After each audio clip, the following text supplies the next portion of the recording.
राधे राधे राधे श्याम। बहुत सारे लोगों को मैंने देखा है कि गुरु को लेकर उनके मन में दुविधा होते हैं कि गुरु किसको बनाए, दीक्षा कहाँ से ले, दीक्षा लेने के बाद अगर गुरु पसंद नहीं आए तो हम क्या करेंगे।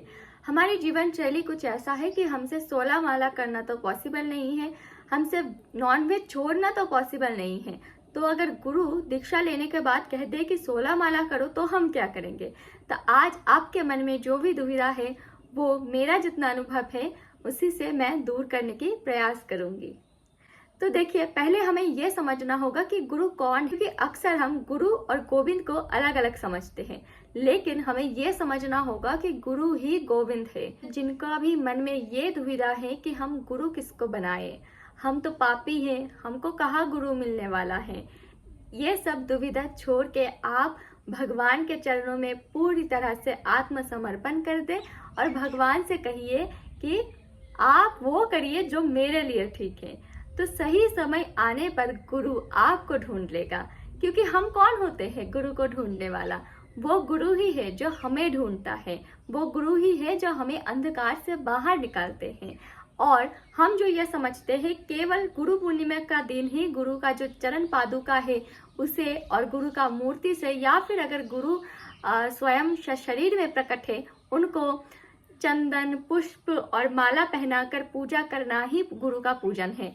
नहीं, अगर आप ऐसे फिजिकल फॉर्म में गुरु का पूजन नहीं भी करते हैं तो भी चलेगा, लेकिन अगर आप गुरु का जो वाणी है, गुरु का बोला गया जो उपदेश है आपके लिए, वो अगर आप शास्त्र समझकर, उसे ही अगर आप वेद समझकर अपने जीवन में अप्लाई करते हैं, आपका जीवन शैली गुरु का आदेश से ही बनता है, तो फिर आप सही में गुरु का पूजन कर रहे हैं। अगर आप सिर्फ और सिर्फ गुरु पूर्णिमा का दिन ही फिजिकली गुरु का पूजन कर रहे हैं और अपने जीवन में वही कर रहे हैं जो आपका मर्जी हो, गुरु का आदेश का पालन अगर आप नहीं कर रहे हैं, तो आप ये सोच के बताइए क्या आप वास्तव में गुरु का पूजन कर रहे हैं।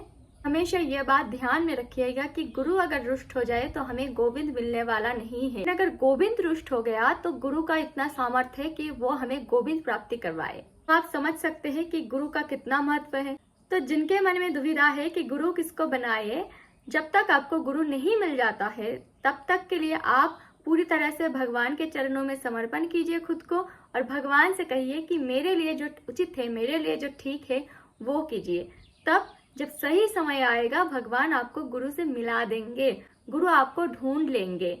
और तब तक, जब तक आपको गुरु नहीं मिल जाता है तब तक आप ग्रंथ को गुरु मानिए।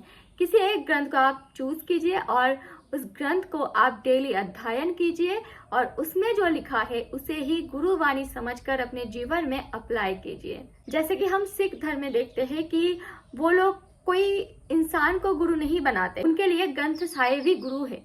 जो एक सच्चा सिख है वो ग्रंथ साहिब में दिया गया जो गुरुवाणी है, जिनको वो लोग शब्द कहते हैं, उसी को मानते हैं। तो ग्रंथ साहिब में दिया गया है उस हिसाब से वो अपने दैनिक जीवन का पालन करते हैं। तो अगर आपका आस्था भगवान श्री कृष्ण में है तो आप श्रीमद् भागवत गीता को अपना गुरु मानिए। अगर आपका आस्था राम में है तो आप श्री रामचरितमानस को गुरु बनाइए। अगर आपका आस्था कोई और देवी देवता में है तो सनातन धर्म में तो शास्त्र की, पुराण की, ग्रंथ की कमी नहीं है। किसी भी एक ग्रंथ को आप चूज कीजिए और उसी के हिसाब से अपना जीवन को बनाइए। सही में आप गुरु का आज्ञा का ही पालन कर रहे होंगे। जैसे कि मैंने सिख धर्म का मेंशन किया, गुरु ग्रंथ साहिब का मेंशन किया, तो कुछ दिनों से मैं सुबह उठकर ही गुरुवाणी सुनती हूँ। मुझे अच्छी लगती है उनमें जो जो लिखा होता है। तो सिखिज्म का दो बात ऐसा है कि वो मेरे मन में हमेशा घूमते रहते हैं और कोई भी परिस्थिति हो मैं अपने मन में वही बात दोहराती हूँ और अपने आप को काम करती हूँ।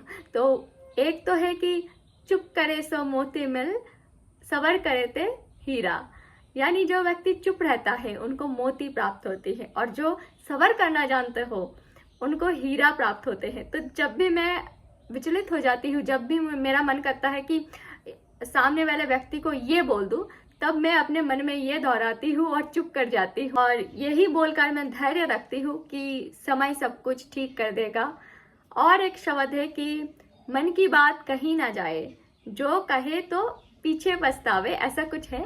यानी हर किसी से मन की बात नहीं शेयर करना चाहिए।